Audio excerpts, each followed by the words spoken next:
MCR Pure Cotton Club, formals and casual shirts. Your dream plot awaits for you at OMR with Nama Family Group. Holidays nale adu namma GT Holidays da, South India's #1 travel brand. ஆளுனுடைய வேலை என்ன? ஒரு நாளைக்கு பல லட்சம் ரூபாய் உங்களுக்கு தமிழ்நாட்டு மக்களுடைய வரி பணத்திலேருந்து நாங்க தண்டமா அழுறோம். வருஷத்துக்கு ஒரு வாட்டி வந்து அந்த ஆளுநர் உரை வாசிக்கிறதானே, அதை கூட செய்ய முடியலன்னா எதுக்கு தமிழ்நாட்டில் இருக்கிறீங்க?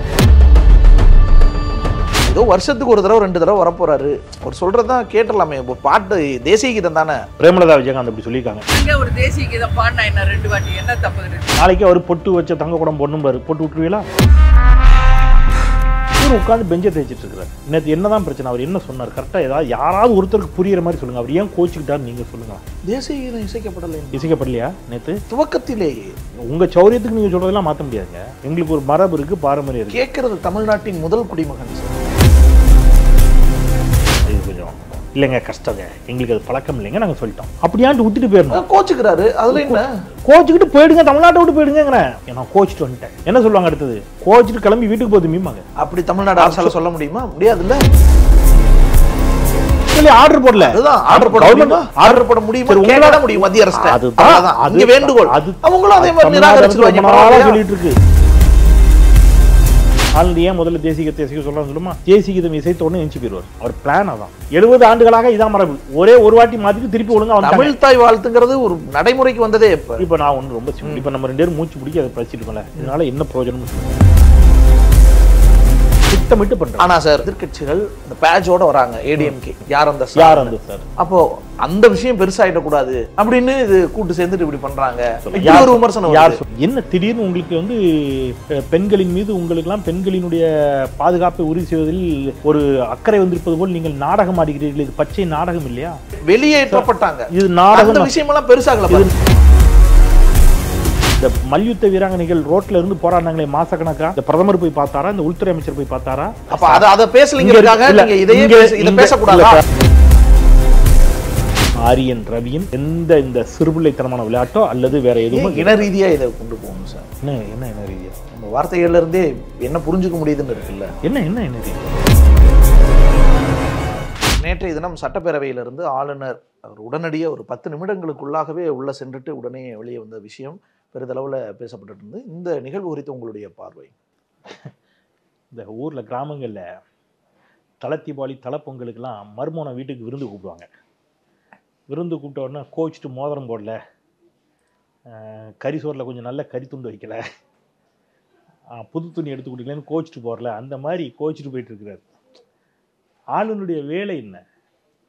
ஒரு நாளைக்கு பல லட்சம் ரூபாய் உங்களுக்கு தமிழ்நாட்டு மக்களுடைய வரி பணத்திலேருந்து நாங்கள் தண்டமாக அழுறோம். உங்கள் வேலை என்ன? வருஷத்துக்கு ஒரு வாட்டி வந்து அந்த ஆளுநர் உரை வாசிக்கிறதானே, அதை கூட செய்ய முடியலன்னா எதுக்கு தமிழ்நாட்டில் இருக்கிறீங்க? எதுக்கு தமிழ்நாட்டு மக்களுடைய வரி பணத்தில் உங்களுக்கு ஒரு வாழ்க்கை இல்லையா? உங்கள் கடமை என்ன? ஆளுநர் உரையை வாசிப்பது.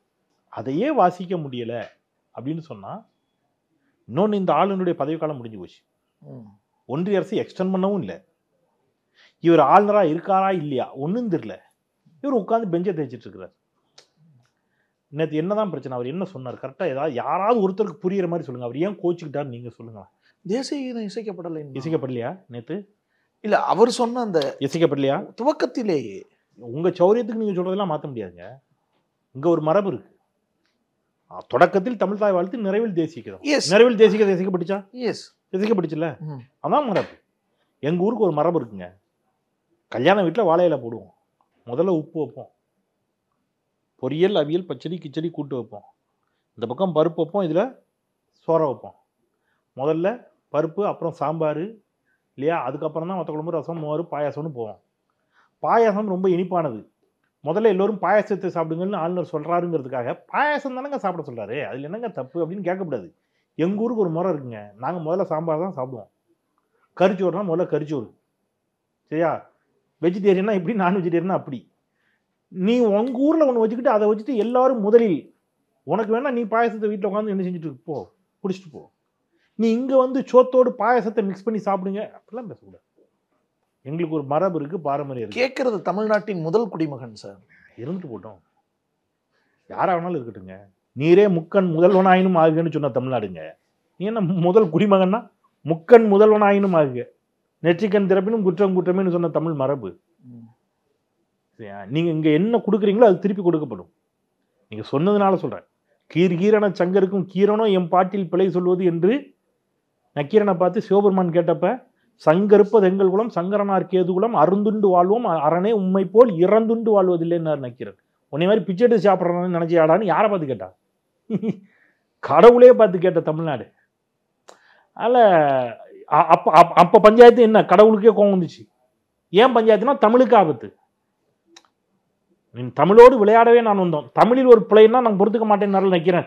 இங்கே அதே தான், தமிழ்நாட்டுக்குன்னு ஒரு மாண்பு இருக்குது, தமிழ்நாட்டுக்குன்னு ஒரு மாநில உரிமை இருக்குது, மாநில சுயாட்சி இருக்குது, இங்கேன்னு ஒரு மரபு இருக்குது. நீங்கள் உங்கள் சௌரியத்துக்கு இங்கே வந்துட்டு நினைச்சக்கூடாது. தமிழ் தாய் வாழ்த்துக்கு பதிலாக பாடுங்கன்னு எல்லாம் சொல்லலை. தமிழ் தாய் வாழ்த்த பாடுங்க. நீங்கள் யாருங்க முதல்ல? Who are you? ஆளுநர். என்ன ஆளுநர் தான் யாருன்னு கேட்குறேன், எனக்கு புரியல. நான் வானத்திலேருந்து வந்துட்டீங்களா? நீங்கள் சொன்னாலும் சட்டம், நீங்கள் அதனால் ஆளுநர், நீங்கள் ஆர்டர் போடுங்களேன், ஆர்டர் சட்டமாக்குங்களேன். உங்களால் முடியுமா? சட்டமன்றத்துக்குள்ள அப்படி ஆர்டர் போட முடியாது, உங்களுக்கு அதிகாரம் கிடையாது. உங்களுக்கு அதிகாரம் கிடையாது. அதனால தான் சார் வேண்டுகோளா வைக்கிறாரு. உங்க வேண்டுகோளை தான் நாங்கள் நிராகரிச்சிட்டோமே சார். ஏன் வேண்டாம்? நீங்க நான் என்ன சொல்றேன், திருப்பி சொல்றேன் தியோதரன், நீங்க ஒரு வேண்டுகோள் வைக்கிறீங்க, இது கொஞ்சம் இல்லைங்க, கஷ்டங்க, எங்களுக்கு அது பழக்கம் இல்லைங்க, நாங்கள் சொல்லிட்டோம். அப்படியான்ட்டு விட்டுட்டு போயிடணும். கோச்சுக்கிறாரு, அதுல என்ன?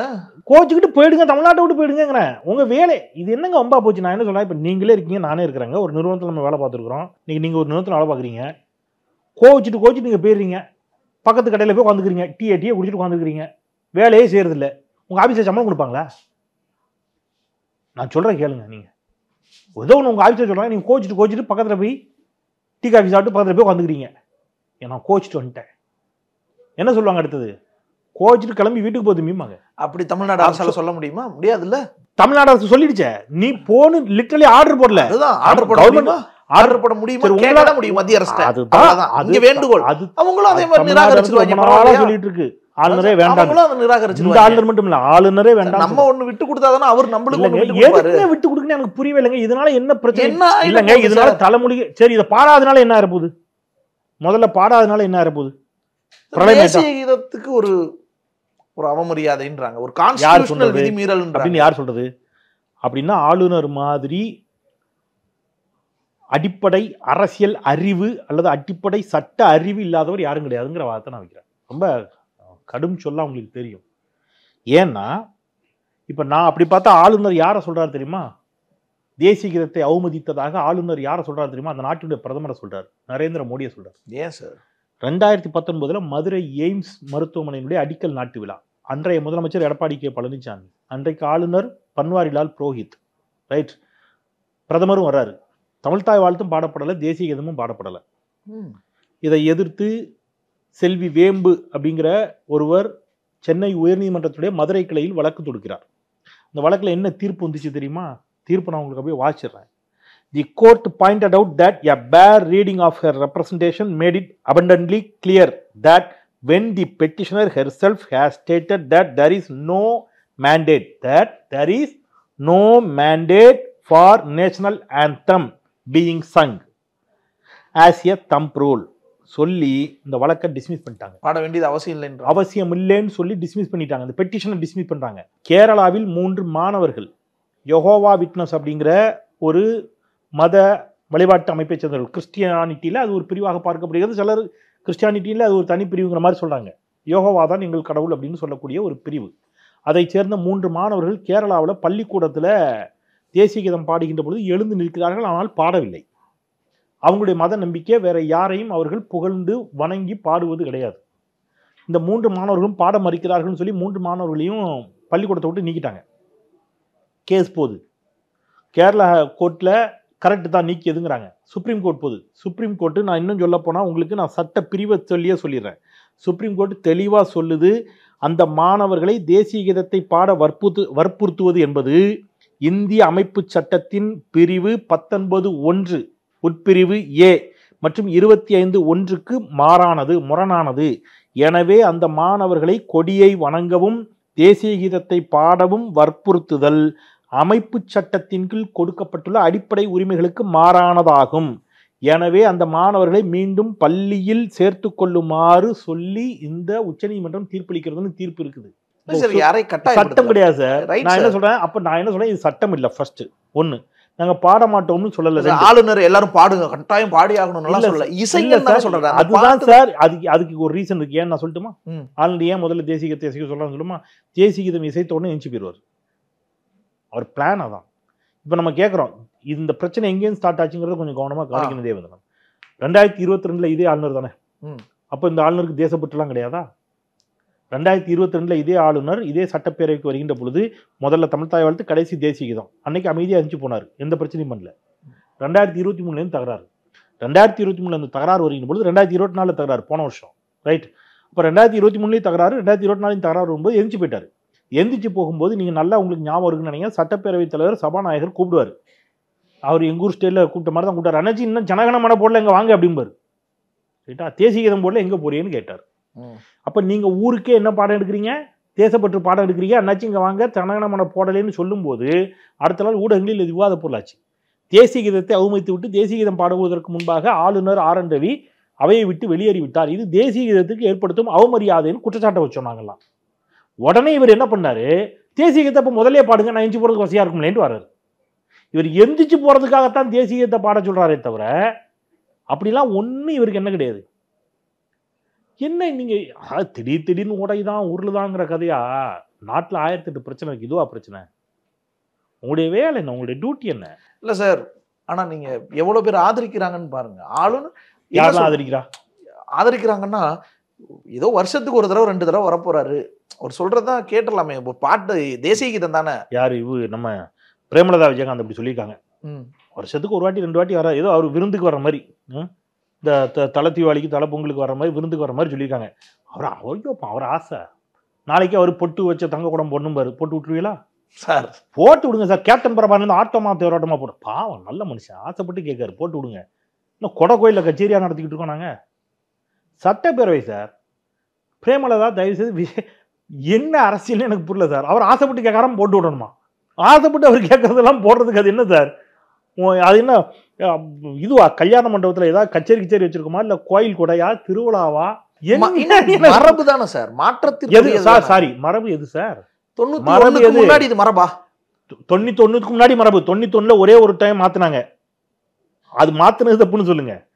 70 ஆண்டுகளாக இதான் மரபு. ஒரே ஒரு வாட்டி மாத்திட்டு திருப்பி ஒழுங்கா வந்து தமிழ் தாய் வாழ்த்துங்கிறது ஒரு நடைமுறைக்கு வந்ததே இப்ப நான் ஒண்ணு ரொம்ப சிம்பிள். இப்ப நம்ம 2 பேரும் மூச்சு பிடிக்க அதை பேசிட்டு இருக்கோம்ல, இதனால என்ன பிரயோஜனம்னு சொல்லுங்க. இப்ப இதை முதல்ல பாடல, கடைசி பாடல, நீங்க சொல்லுங்க சார், நியாயமா மனசாட்சியோட சொல்லுங்க. ஒரு டாலருக்கு நிகரான இந்திய ரூபாயின் வீழ்ச்சி பத்தி பேசுறோம். நான் ஒரு குற்றச்சாட்டு சொல்றேன், பிஜேபி ஒன்று சொல்லுதுன்னு வைங்களேன். பிஜேபி ஒன்று சொல்லுது, நான் ஒன்று சொல்றேன். Sir logic, there is a logic. ஒரு குறைந்தபட்சம் அதில் ஒரு முகாந்திரம் இருக்குது அந்த வாதத்தில், ரைட்? சீனா ஆக்கிரமிச்சிருக்கிறான் இந்தியாவுடைய இடத்த. இந்தியாவுக்கு பாதிப்பு சார், அது இந்திய இறையாண்மைக்கு பாதிப்பு. அதை பற்றிலாம் நீங்கள் பேச மாட்டீங்க. இந்தியாவுக்கு ஆக்சுவலி நிறைய பிரச்சனை இருக்குது சார். இந்தியாவுக்கு, இந்திய மக்களுக்கு நிறைய பிரச்சனை இருக்குது. நீங்கள் அதை பற்றிலாம் என்னைக்கு பேசியிருக்கீங்க, அட்ரஸ் பண்ணிக்கீங்க? இது ஒரு பிரச்சனையா? இதை பேசுவதாலேயோ இதை இன்னைக்கு விவாத பொருள் ஆக்குவதாலேயோ ஏதாவது லாபம் இருக்குதா? அப்போ ஆளுநருக்கு வேறு பல உள்நோக்கம் இருக்குது. ஆளுநர் திட்டமிட்டே இதை செய்கிறார். அவருக்கு உள்நோக்கம் இருக்குது. நான் பகிரங்கமாக குற்றம் சாட்டுறேன். என்ன உள்நோக்கம் அப்படின்னா, ஆளுநர் உரைங்கிறது என்ன? அரசினுடைய சாதனைகள் அதில் இடம்பெறும். அடுத்தது அரசு என்ன செய்ய போகுதுங்கிறது அதில் இடம்பெறும். குடியரசுத் தலைவர் உரையும் அப்படித்தான், ஆளுநர் உரையும் அப்படித்தான். இப்போ இதுக்கு முன்னாடி நமக்கு தெரியும் எல்லாருக்கும், ஆளுநர் உரையோ குடியரசுத் தலைவர் உரையோ முடிஞ்ச உடனே அடுத்த நாள் எல்லா நாளிதழ்களிலும் அது என்ன செய்யும், ஹெட்லைன்ஸில் வரும். இதை பாருங்க, இது இந்த அரசு இந்த 3 ஆண்டுகளில் இந்த சாதனை செய்திருக்கிறது, 5 ஆண்டுகளில் இந்த சாதனை செய்திருக்கிறது அப்படின்னு அரசு தங்களுடைய சாதனைகளை பெருமைகளை அதில் பேசியிருப்பாங்க. எதிர்கட்சிகள் என்ன செய்யும்? அதை மறுக்கும். இல்லை இந்த சாதனை கிடையாது, இதில் இவ்வளோதான் நடந்திருக்கு, இதில் இவ்வளோதான் நடந்திருக்குன்னு அதில் ஒரு விவாதம் ஏடும். அதில் நமக்கு ஆக்கப்பூர்வமான சில முடிவுகள் கிடைக்கக்கூடும். இப்போ அதை பற்றி விவாதிச்சிருக்கிறோமா? இந்த ஆளுநர் உரையில் என்னென்ன அம்சங்கள் இடம்பெற்றிருக்குன்னு உங்களுக்கு தெரியுமா, எனக்கு தெரியுமா? யாருக்கு தெரியும் சொல்லுங்க சார்? நாட்டு மக்களுக்கு யாருக்காவது தெரியுமா? ஆளுநர் உரை எவ்வளவு முக்கியம் படிச்சார் சார். அது விவாத பொருள் ஆச்சு. டிவியில விவாத பொருள் ஆயிடக்கூடாதுங்கிறதுக்காக ஆளுநர் திசை மாற்றினாருங்கிற. ஆளுநர் உரையில அரசினுடைய அவ்வளவு சாதனைகளை அடுக்கி இருந்தார். திமுக அரசின் சாதனைகள் மக்கள்கிட்ட போயிடக்கூடாதுன்றதுக்காக திட்டமிட்டு பண்ற. ஆனா சார், இன்னொரு பக்கத்துல என்ன தெரியுமா சொல்றாங்க? சட்டப்பேரவையில இன்னைக்கு ஒரு எதிர்கட்சிகள் இந்த பேஜோட வராங்க, ஏடிஎம்கே. யார் அந்த சார்? அப்போ அந்த விஷயம் பெருசாயிடக்கூடாது அப்படின்னு இது கூட்டு சேர்ந்துட்டு இப்படி பண்றாங்க. ஒரு விமர்சனம் யார் சொல்றது? எடப்பாடி பழனிசாமி மட்டும் இந்த வார்த்தையை சொல்லுங்க, நான் கேட்கிறேன். அஇஅதிமுகவுடைய முன்னாள் மூத்த நிர்வாகி, நமது எம்ஜிஆர் நாளேட்டினுடைய பொறுப்பாசிரியராக இருந்த மரியாதைக்குரிய ஐயா மருது அழகராஜ் அவர்கள் நேற்று ஒரு கேள்வி எழுப்புகிறார். யார் அந்த சார்? ரைட். கோடநாடு கொலை கொள்ளையில் சிசிடிவி ஆஃப் பண்ணப்பட்டுச்சே, சிசிடிவி ஆஃப் பண்ண உத்தரவிட்ட அந்த சார் யார்? பேசுவோமா?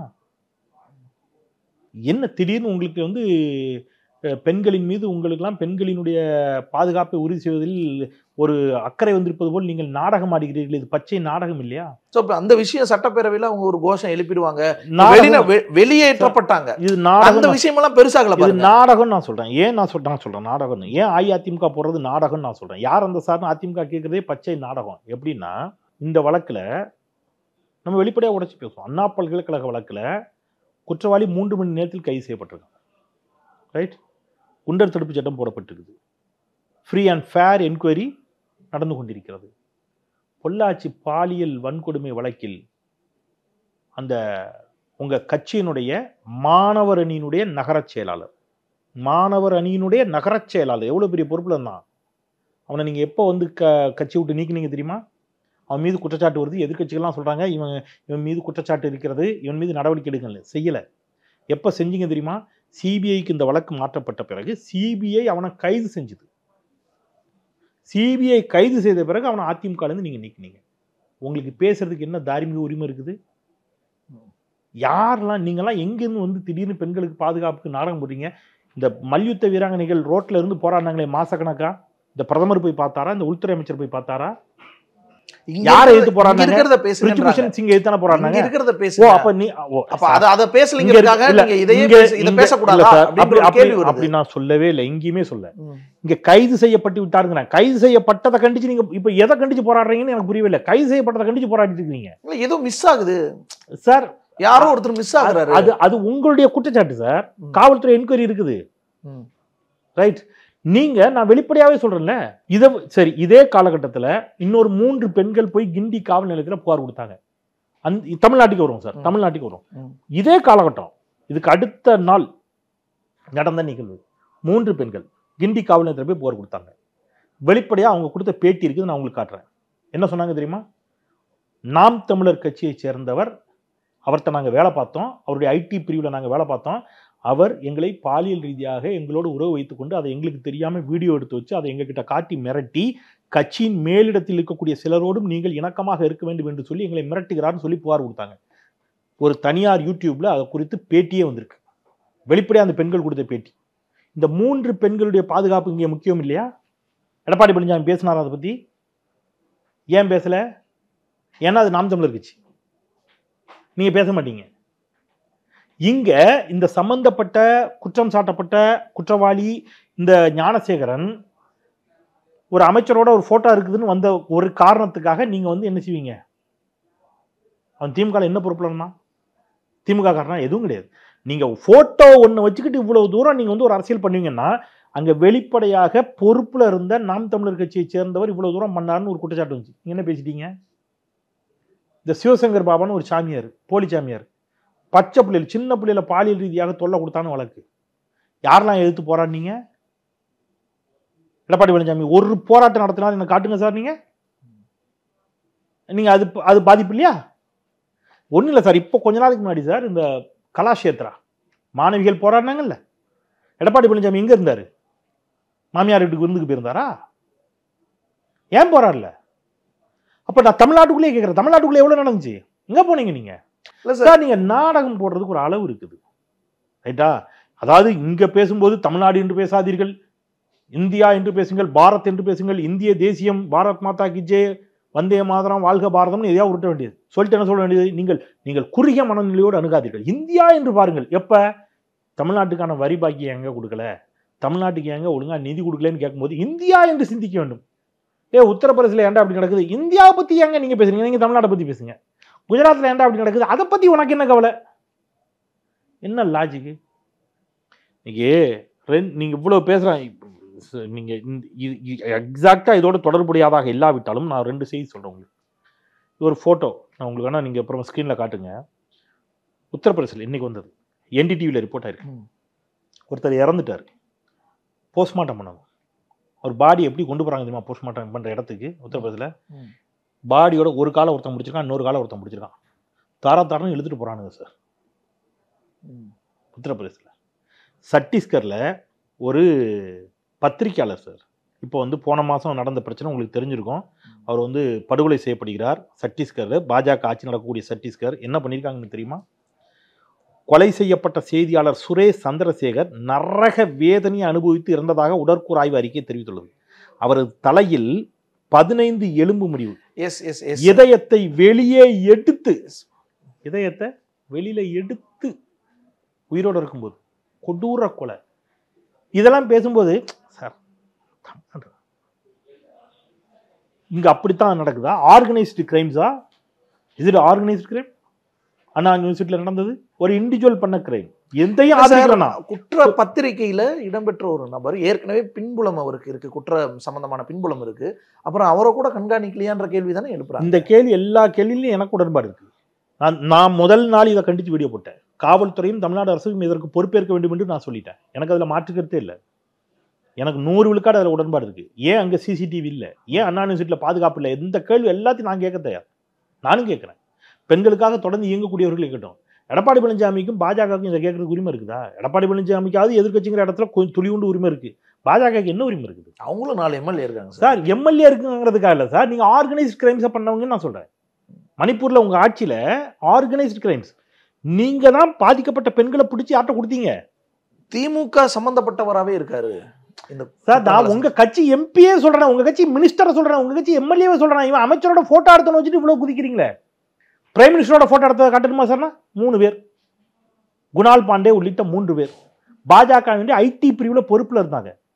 பிரைம் மினிஸ்டர் யோகி ஆதித்யநாத் அத்தனை பேரோடு மிக நெருக்கமானவர்கள்.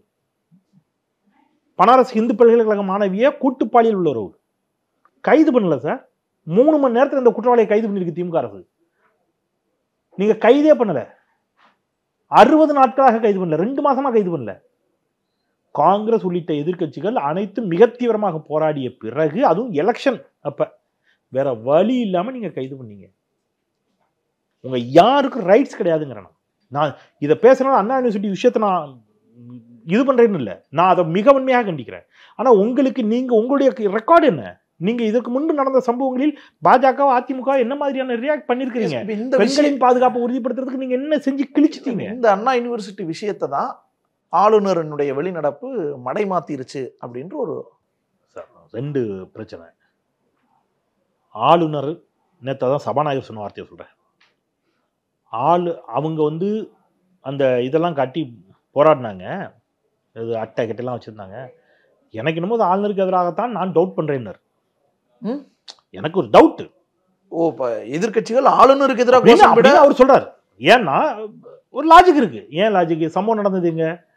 அண்ணா பல்கலைக்கழகத்துல. ஓகே, அண்ணா அண்ணா பல்கலைக்கழகத்துல யார் பொறுப்பு எடுக்கணும்? ஒரு பள்ளிக்கூடத்துல ஒரு பிரச்சனை, யார் சார் பொறுப்பு? அந்த பள்ளி ஹெட் மாஸ்டர் இருக்கும். அண்ணா பல்கலைக்கழகம் தான் யார் சார் பொறுப்பு எடுக்கணும்? துணைவேந்தர். துணைவேந்தர் இருக்காரா சார்? இல்ல. அப்ப யார் சார் அதுக்கு பொறுப்பு? வேந்தர் தான் பொறுப்பு. வேந்தர் யார் சார்? ஆளுநர். அப்ப ஆளுநர் எடுத்து அவங்க போராட்டம் பண்ணிருக்காங்க. சார் இணைவேந்தர் இருக்கார்ல, கேட்க மாட்டேங்க. இணைவேந்தர் தான் துணைவேந்தரை போடுறதுக்கு ரெடியே. நீங்க தானே அலோவ் பண்ண மாட்டேங்கிறீங்க. துணைவேந்தரை போடாம வச்சிருக்கிறது யாரு? இணைவேந்தர் உயர்கல்வித்துறை அமைச்சர். இன்னைக்கு யூஜிசி கன்ஃபார்ம் பண்ணிட்டாங்க, துணைவேந்தர்களை ஆளுநர் தான் முடிவு செய்யணும். குஜராத்ல எல்லா ஊர்லயும் தான். குஜராத்ல முதலமைச்சர் சார். குஜராத்ல முதலமைச்சர் இல்ல சார், யூஜிசி சொல்லிட்டாங்க சார். குஜராத்துக்கு விதிவிலக்கு, குஜராத்ல விதிவிலக்கு ஆல்ரெடி இருக்குது. குஜராத்ல துணைவேந்தர்களை யார் போட்டுக்கலாம்? துணைவேந்தர்களை நியமிக்கிற அதிகாரம் முதலமைச்சருக்கு இருக்குது. அப்புறம் ஏன் எங்களுக்கு மட்டும் கொடுக்க மாட்டீங்களா? நாங்க தான் சட்டப்பேரவையில் ஒன்று நிறைவேற்றி அனுப்பியிருக்கோமே. பல்கலைக்கழகங்களுடைய வேந்தராக முதலமைச்சரே நீடிப்பார், தொடர்வார். நீடிப்பார் மீன்ஸ் முதலமைச்சரே வந்து நம்ம நினைச்சலாம் வச்சுக்கலாம். அவரே துணைவேந்தர்களை நியமிப்பார்னு ஒரு சட்ட திருத்தத்தை கொண்டு வந்து அதை அனுப்பி வச்சிருந்தோம். நீங்க அதுக்கு ஒப்புதல் கொடுங்க. நீங்களும் போட மாட்டீங்க, எங்களையும் போட விட மாட்டீங்க. ஆளுநர் போட ரெடியா தானே இருக்காரு. போடல இல்ல சார், அதான பிரச்சனை. நீங்க நியமிக்கல, தேர்ந்தெடுத்து கொடுக்கறதுல இருந்தானே எடுக்க வேண்டியதா இருக்கு. ஒரு பல்கலைக்கழகத்துடைய துணைவேந்தர், அவர் மீது ஏகப்பட்ட குற்றச்சாட்டு. காவல்துறை அங்க போய் சோதனை நடத்துது. அவரை கைது பண்ணிட்டாங்க, அவரை சஸ்பெண்ட் பண்றாங்க, அவர் மீது நிறைய நடவடிக்கை எடுக்கிறாங்க. அவரை இங்கேருந்து கிளம்பி வண்டி எடுத்துட்டு போய் பார்க்குறாரு சார் ஆளுநர். போய் பார்த்து அவருக்கு மாறலா தன்னுடைய சப்போர்ட்டை சொல்லிட்டு வர்றாரு. நீங்க பெண்களின் பாதுகாப்பை பத்தி நீங்களாம் கவலைப்படுறீங்கிறத நினைக்கும் போது எனக்கு சிரிப்பா இருந்துச்சு. இதான் இவ்வளோ பிள்ளைகள் சார், குட்டி குட்டி பிள்ளைங்க சார். நம்ம வீட்டுக்கு வந்துச்சுன்னா ஏதாவது சொப்பு சாமான் கொடுத்து இந்த பொம்மை கார் கொடுத்து பாப்பா விளையாடுமான்னு சொல்கிற வயசில் இருக்கிற பிள்ளைங்க சார். அந்த பிள்ளைங்களுக்கு கல்யாணம் பண்ணி வச்சாங்க எங்க சிதம்பரத்தில் தீட்சிதர்கள். ரைட். இந்த ஆளுநர் என்ன சொன்னா தெரியுமா? அப்படி ஒன்று நடக்கவே இல்லைன்னாரு. காவல்துறை ஆதாரத்தோட வீடியோவையும் ஃபோட்டோவையும் வெளியிட்டுச்சு. அமைதியாக போயிட்டார். அதுக்கு வருத்தம் தெரிவிச்சாரா? இது தப்புன்னா சொன்னாரா? சிதம்பரத்தில் தீட்சிதர்கள் இப்படி செஞ்சது தப்பு சொன்னீங்களா? அந்த குழந்தைகள் பெண்கள் பாதுகாப்பில் வரமாட்டாங்களா? குழந்தைகள் பாதுகாப்பில் வரமாட்டாங்களா? நீங்கள்லாம் அப்படியே வந்துட்டீங்க திடீர்னு. ஆளுநரை கண்டிச்சு போராடத்தான் எதிர்கட்சிகள் ரெடியா வந்திருந்தாங்க. ஏன் வார்த்தை இல்லை அப்படின்னு சபாநாயகர் சந்தேகிக்கிறார். சந்தேகம் தானே, அதனால என்னன்னு தெரியலங்கிறார். நான் அப்படி கேட்குறேன், ஒரு வாதத்துக்கு கேட்போம், ஒரு வேளை அப்படி வச்சுப்போம். நீங்கள் ஆளுநரை கண்டிச்சு போராடுவீங்களா மாட்டீங்களா? அப்படி கேட்போமே. நீங்கள் அரசை கண்டிச்சு தான் போராடினீங்கன்னு வச்சுப்போம். ஆளுநருக்கு இதில் பொறுப்பு இருக்குதா இல்லையா? ஆளுநரை பற்றி கேட்பீங்களா மாட்டீங்களா? ஆனால் சார் இந்த விஷயத்தில் இப்போ சீமான் உள்ளிட்டவர்கள் கூட ஆளுநர் அப்படி சென்று இருக்கக்கூடாது, ஒரு இன்னும் கடினமான வார்த்தைகளையே பயன்படுத்தி விஜய் எல்லாருமே பேசுகிறாங்க. விஜய் கண்டிச்சிருந்தாரு. எல்லாரும் எதிர்கட்சி, முக்கிய எதிர்கட்சியான அதிமுக தரப்புல ஒரு பெரிய ரியாக்ஷன். அதிமுக ஒரு வார்த்தை சொன்னார் நேற்று, இதுதான் மரபு, தமிழ் தாய் வாழ்த்து பண்ணணும், அப்புறம் தேசிய கீதம் மரபு, இதான் மரபுன்னு எடப்பாடி சொன்னார். அந்த அளவுக்கு அவருக்கு ஒரு உணர்வு இருக்கேன்னு நினைச்சு நான் பாராட்டிக்கிட்டேன். பரவாயில்ல, இந்த அளவுக்கு உணர்ச்சியோட இருக்கிறார் அப்படின்னு நான் பாராட்டுறேன், வாழ்த்துறேன். ஆனா ஆளுநரை கண்டிக்கணும்ல சார். நீங்க தான் கண்டிக்கவே இல்லையே சார். அமித்ஷாவே கண்டிக்கல சார். அமித்ஷா பாபா சாஹேப் அம்பேத்கரை கொச்சைப்படுத்தி விட்டார். ஜெயக்குமார் பேசினாரு. எடப்பாடி பழனிசாமி ஜெயக்குமாரோட வார்த்தை ஏன் வார்த்தைனாரு சார்? நீங்க ஏன் உங்களுக்குன்னு சொல்ல தெரியாதா? உங்களுக்கு ஒரு அறிக்கை கொடுக்க தெரியாதா? எல்லாரும் கண்டிச்சாங்களே தமிழ்நாட்டுல சார். இதை கண்டிக்காத ஒரு சார் கட்சிக்கு ஜெயக்குமார் கண்டிக்கிறார். உங்க கட்சிக்கு பொதுச் செயலாளர் யாரு சார்? ஜெயக்குமார் ஒரு முன்னாள் அமைச்சர், பொறுப்பு, முக்கிய பொறுப்புல அவர் கண்டிக்கிறாரு. அவரோட வார்த்தை தான் என் வார்த்தைன்றாரு. முடிஞ்சிருச்சுலாங்க, கண்டிச்சதா தானே அர்த்தம். அப்படியே அதை மக்கள் முடிவு கூட்டுருவாங்க.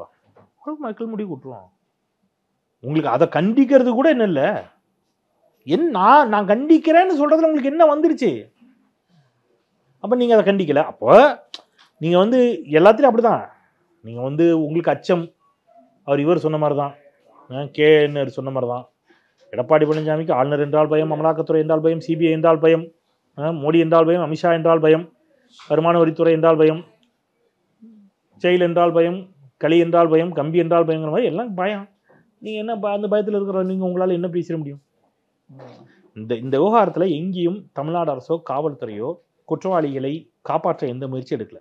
இங்கே சாத்தாங்குளம் சம்பவம் உங்களுக்கு நினைவு இருக்கும். ஜெயராஜ் ஃபெனிக்ஸ் அடித்து படுகொலை செய்யப்பட்ட விவகாரத்தில் எடப்பாடி பழனிசாமி என்ன சொன்னார் தெரியுமா? அப்பா அம்மா நெஞ்சுவலி செத்துட்டாங்கன்னு சொன்னார். அவங்களுக்கு நெஞ்சு வலின்னு சொன்னார். அதை போய் விசாரிக்க போன மேஜிஸ்ட்ரேட் சொன்னார், காவல்துறை எங்களை, அன்னைக்கு இருந்த காவல்துறை, எடப்பாடி பழனிசாமி காவல்துறை எங்களை மிரட்டுவது போல் நடக்கிறதுங்கிறார், எங்களை அச்சுறுத்துவது போல் செயல்படுகிறதுன்னார். இன்னைக்கு அப்படிலாம் பண்ணிட்டு இருக்காங்களா? ஒரு கிரைம் நடந்திருக்கு, அந்த கிரைமுக்கு எல்லாரும் பொறுப்பெடுக்கணும். எஸ், மாற்று கருத்தே இல்லை. குற்றவாளி கைது செய்யப்பட்டிருக்கிறான். அடுத்தடுத்து அவன் மீது குண்டார் தடுப்பு சட்டம் போடப்பட்டிருக்குது. அவன் மீதான வழக்குகள் விரைவுபடுத்தப்படுகிறது. நீங்கள் அதில் இருக்கக்கூடிய போதாமைகளை சுட்டி காட்டுங்க, அது வேறு. ஆனால் பெண்களின் பாதுகாப்பில் உங்களுக்கு அக்கறை இருப்பது போல் ஒரு ட்ராமாவை நடத்துவது, நீங்கள் அதனால ஆளுநர் மாளிகையிலேருந்து இன்னொன்று நான் கேட்குறேன். நேற்று ஆளுநர் வெளியில் போகிறார்ல, எனக்கு தெரிஞ்ச ஆளுநர் மாளிகைக்கே போய் சேர்ந்துருப்பாருன்னு தெரியல. செக்ரட்டரியிலேருந்து ஆளுநர் மாளிகைக்கு போய் சேர்ந்துருப்பாருன்னு கூட இல்லை, டக்குன்னு ஒரு அறிக்கை. அப்போ நான் சொல்கிறேன், டவுட், எனக்கு சந்தேகம். ஆளுநர் மாளிகையிலேருந்து கிளம்பும்போதே அந்த அறிக்கையை ப்ரிப்பேர் பண்ணி ரெடி பண்ணி வச்சுக்கிட்டு தான் வந்திருக்கார். நான் போவேன், போயிட்டு ஒரு 1/4 மணி நேரத்தில் வந்துடுவேன். எப்போங்க வருவீங்க? லஞ்சுக்கா? இல்லை, போயிட்டு டீக்கே வந்துடுவேன். சூடாக டீக்கி போட்டு வைங்க, நான் போயிட்டு உடனே வந்துடுறேன். எப்போ அப்பயே நான் வரதுக்குள்ளே நீ அங்கேருந்து கிளம்புன்னு சொல்கிறேன், நீ அந்த அறிக்கையை போட்டுச்சு சொல்லிட்டு தான் வந்திருப்பார் போல தெரியுது. அவ்வளோ வேகமாக அதிகாரிகள் செயல்பட்டு இருக்காங்கன்னு எடுத்துக்கலாம்ல. எங்கப்பா, இவ்வளோ வேகமாக துணைவேந்தர்களை நியமிச்சிருக்கலாமே. இப்போ போட்டுட்டு உடனே எதுக்கு அந்த அறிக்கையை டெலீட் பண்ணி வேற ஒரு அறிக்கை கொடுத்தீங்க சொல்லுங்க? அந்த அறிக்கையில் பார்லிமெண்ட்லும் சேர்த்து வச்சிருக்கு. பார்லிமெண்ட்ல என்னைக்கு தமிழ் தாழ்த்து பாடப்பட்டுச்சு சார்? நீங்க தான் கான்ஸ்டியூஷனை மீறீங்க.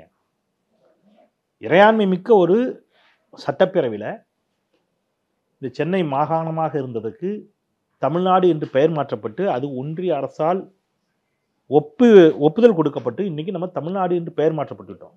ஆனால் இவர் தமிழகம் என்று அழைக்கலாம்னார். நேற்று என்ன சொல்றாரு? கான்ஸ்டியூஷன் ஆஃப் இந்தியான்னு சொல்ல மாட்டேங்காரு, கான்ஸ்டியூஷன் ஆஃப் பாரத்னு சொல்றாரு. பாரத் என்று அழைக்கப்படும் இந்தியா தானே பாரத். நேற்று கூட சில விவாதங்களை சொன்னாங்க, India that is Bharat, Ambedkar சொல்லிவிட்டார், அம்பேத்கரே நீங்கள் அவமதிக்கிறீர்கள் ஒரு நண்பர். அம்பேத்கர் ராமனும் கிருஷ்ணனும் கடவுள் இல்லைன்னு கூட சொன்னார். நீங்கள் ஏற்றுக்க தயாரா? என் கான்ஸ்டியூஷன் எங்கே சார் இருக்குது? உங்கள் பாஸ்போர்ட்டில் என்ன சார் இருக்குது? ரிபப்ளிக் ஆஃப் இந்தியா தானே சார். நீங்கள் எல்லா விதமான இதையும் நீங்கள் மீறுவீங்க இல்லையா? ஆனால் இங்கே யாரும் சுட்டி காட்டிடக்கூடாது அப்படின்னு சொன்னால், நான் ரொம்ப சிம்பிள் தேவேந்திரன். ஆளுநருக்கு இங்கே இருக்க பிடிக்கலன்னா கிளம்பி போயிடட்டும். அவர் நாகாலாந்தில் பண்ண சேட்டையை, வேறு சில மாநிலங்களில் மேகாலயா உள்ளிட்ட பகுதிகளில் அவர் இருந்தபோது பண்ண சேட்டையை இங்கே பண்ணக்கூடாது. ஆரியன் ரவியினுடைய தாத்தாவெல்லாம் பார்த்துட்டோம் நாங்கள். உங்கள் சேட்டையெல்லாம் வேற எங்கேயாவது வச்சுக்கணும். இங்கே வச்சா எதிர்வினை கடுமையாக இருக்கும். ஒன்று தெரியுமா உங்களுக்கு? மேகாலயாவில் நான் இவர் இருந்த 2 ஸ்டேட்லையும் இதே மாதிரி தேசிய கீதத்தை முதல்ல பாடச்சோம்.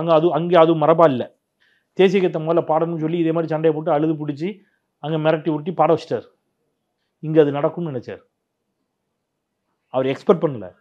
போன முறை அவர் சில வரிகளை விட்டு வாசித்தார். என்ன வரியெல்லாம் விட்டுட்டு வாசித்தார் தெரியுமா?